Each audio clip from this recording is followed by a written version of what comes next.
Hello, I'm Nancy Odegaard. I'm a conservator and professor at the Arizona State Museum at the University of Arizona in Tucson, Arizona. I'm going to talk a little bit about the use of polyethylene foam for soft packing and storage ideas in museum collections. Polyethylene foam can be an open cell or a closed cell. We like it in museums because it's inert and gives us a bit of cushioning and padding. This example is the thin sheet and is often used and seen in museum storage on shelving to wrap around things. But it's possible for it to come in planks and wedges.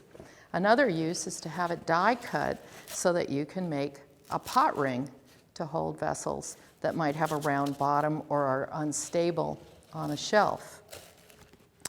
Another use is to create a cavity. In this example, you can see that there's the shape outline, and this could go in, another one could go on top, and a delicate object could be immobilized. With the pot rings, we can sometimes take them and then use a fabric and just wrap around and create a kind of a simple storage support that doesn't look bright white. Polyethylene foam can come in different colors, and we might want to think about reusing, but I urge caution in that. A lot of the pink foam that we might see where computers and electronic products come often has an anti-static additive. We like to avoid using additives with our museum collections. Likewise, a blue foam is sometimes used in the building industry and construction projects and often has a fire retardant in it. Again, we like to avoid using additives in our products. Another, and you might see other colors, but the use of the black or the gray typically has a charcoal, and that is actually inert. It's not a synthetic additive. And in this case, it can be quite effective, particularly if you don't want the bright white.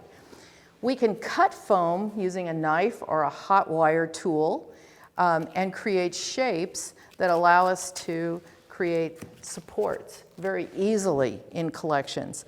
Sometimes polyethylene foam can be made into a tube and can be shaped. Here we have a rod called backer rod that comes on a spool, and with a hot melt glue, we can make a ring, again for a support. I want to make two other observations. One is that this is all open cell polyethylene, but polyethylene can also be a closed cell. It's a little smoother and a little more dense. And this is also a useful product for us, and pot rings or smoothing the edges on another type of support can be useful, or for making a cavity cut where you want greater smoothness. The final point I have about polyethylene foam, and there are trade names, is a comparable foam that is made from a different polymer. This is polypropylene foam, and we do not recommend it. A big difference is you can sometimes hear how noisy it is.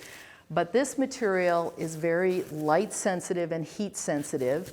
And in fact, this is an example of how it has disintegrated into the bag. So we do like polyethylene foam, and we don't like polypropylene foam. Thank you.